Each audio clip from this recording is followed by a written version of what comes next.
You know that feeling when you're just trying to clear your head after a long day? That's why I ended up at the Boardwalk. I've been going there for years. It's one of the few places where I can forget about work and everything else. It's familiar, comforting. You get used to the sounds, the seagulls, the kids running around, the constant hum of people moving back and forth between the shops and the beach. You feel like you're part of the rhythm of the place. It was a Thursday, late summer, and it had been a stressful week at the office. You know how it is. Meetings that should have been emails, deadlines nobody can meet, and just this constant feeling that you're falling behind no matter how hard you try to keep up. I needed a break, so I decided to head down to the Boardwalk after work. It was still warm out with that kind of late August humidity that clings to your skin, but it felt good. The crowds weren't too bad either, mostly tourists at this time of year, couples with strollers, teenagers hanging out in groups, making way too much noise like they're the only ones in the world. I grabbed a soda and a pretzel from one of those stands near the arcade, just planning to sit down and watch the waves for a while, you know? Nothing special, just me and the ocean. That's when I saw her. She wasn't doing anything weird at first, just standing there looking out over the water. But she stood out somehow, not just because she was alone, but because of how still she was. No phone, no headphones, no distractions. She wasn't part of the usual Boardwalk scene like everyone else was. It's hard to explain, but she seemed out of sync with the place. She had dark hair pulled up into this messy bun, wearing this plain dress that seemed a little too heavy for the heat. There wasn't anything particularly striking about her except for how still she was. It caught my attention, but I figured she was just having one of those nights. You know the kind, where you just want to stand somewhere quiet and think for a minute? I've been there. But after a while, something about her just didn't sit right with me. She wasn't moving, wasn't doing anything, just staring at the horizon. I finished my pretzel and glanced her way again. Still there, still not moving. I thought, what the hell is she waiting for? And I know it sounds stupid, but there was this itch in the back of my mind telling me not to take my eyes off her. So I didn't. Not entirely, at least. I'd check my phone, look around, but I kept glancing back, expecting her to do something, anything. But she never did. That's when I started to feel weird. You know that feeling when something just doesn't add up, but you can't quite put your finger on why? I tried to brush it off, figured I was just tired. But then, out of nowhere, she looked at me. Not in a casual, "Oh, I caught you staring" kind of way. It was like she knew I'd been watching her this whole time. She didn't move her body, just her head, tilting it ever so slightly toward me, her eyes locking onto mine. It was unsettling. I quickly looked away, embarrassed, thinking maybe I was being paranoid. I'm just a guy trying to enjoy my soda on the Boardwalk, right?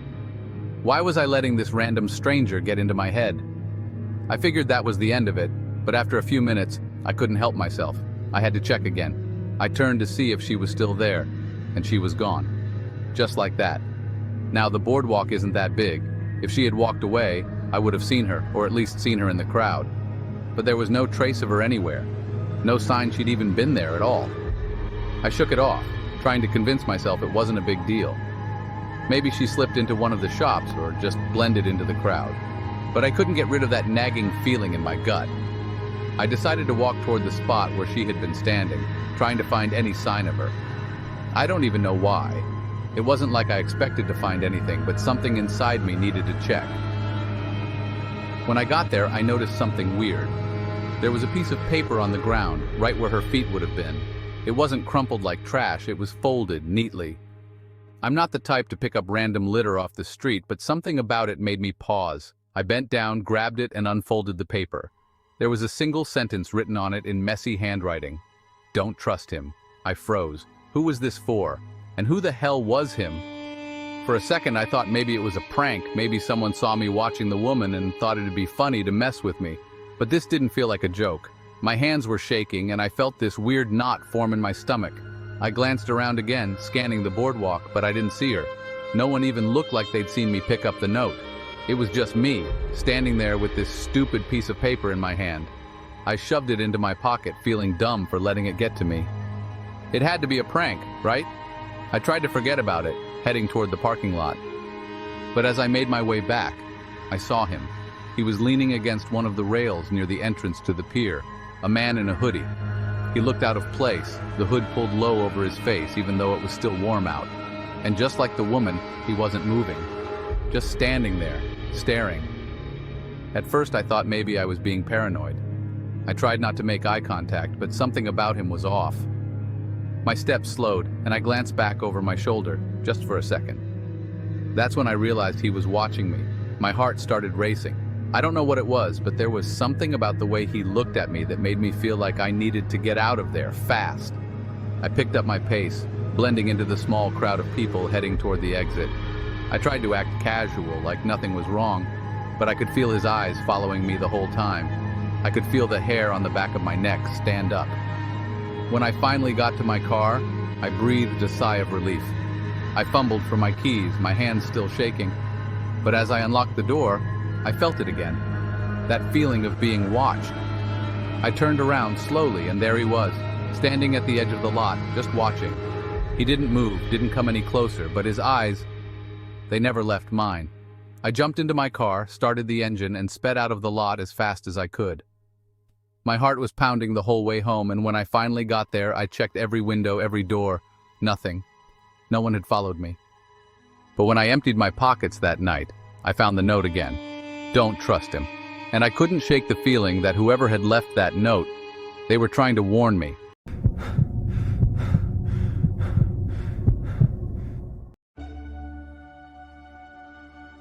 You ever get that feeling that you're being watched, but when you turn around, there's no one there?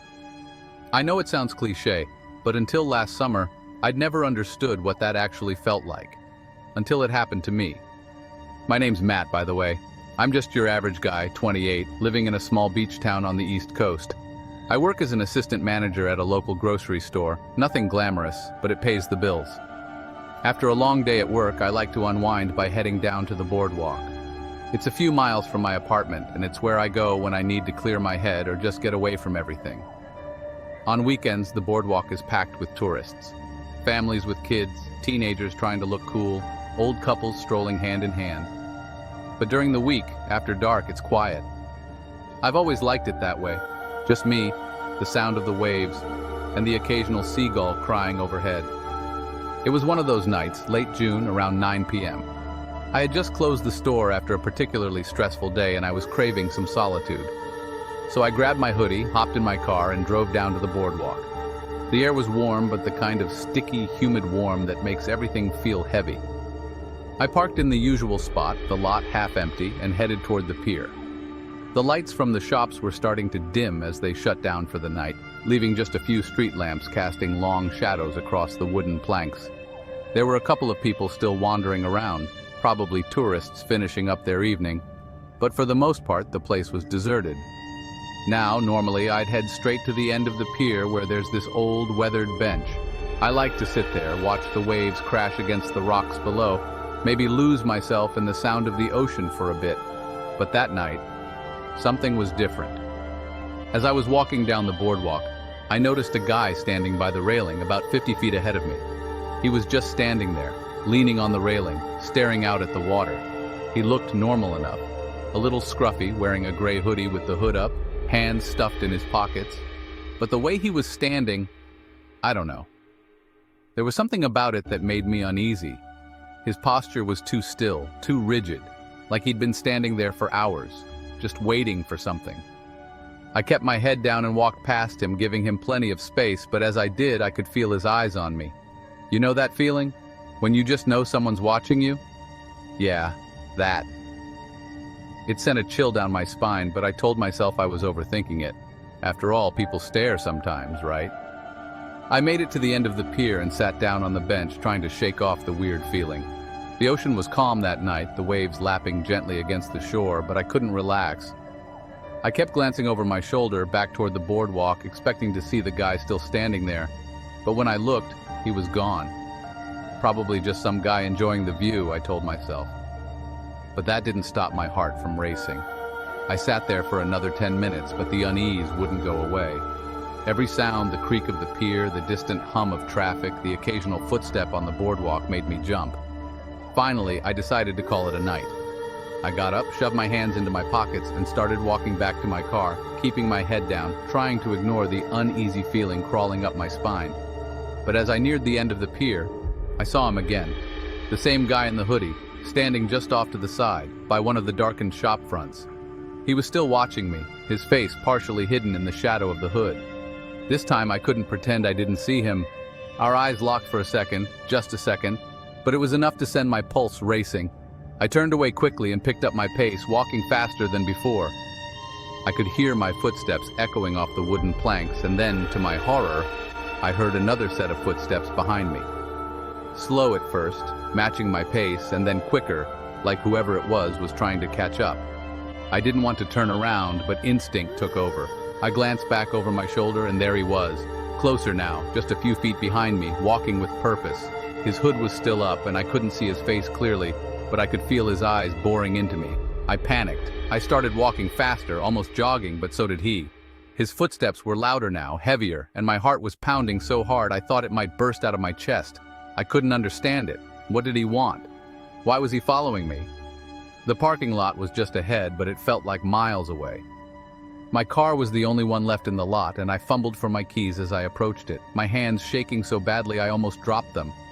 I could hear the guy's footsteps getting closer, and I knew I didn't have much time. Finally, I made it to the car, unlocked it with trembling hands, and threw myself inside. I locked the doors and looked up, expecting to see the guy standing right outside the window. But when I looked, he was gone, just like that. I sat there for a minute, trying to catch my breath, my hands gripping the steering wheel so tight my knuckles were white. I scanned the lot, the boardwalk, but there was no sign of him. It was like he'd disappeared into thin air. I didn't wait around to find out if he was still lurking somewhere. I started the engine and peeled out of there, my heart still racing. As I drove home, I kept checking my rearview mirror, half expecting to see the guy's face in the back seat or following me down the highway. But there was nothing, just the empty road stretching out behind me. That night, I barely slept. I kept replaying the events in my head, trying to make sense of it. Was it just a random encounter? Some guy messing with me for fun? Or was it something more sinister? I'll never know for sure. I haven't been back to the boardwalk since. I can't shake the feeling that if I go back, I'll see him again, standing there, watching, waiting. And I'm not willing to find out what happens if he catches up.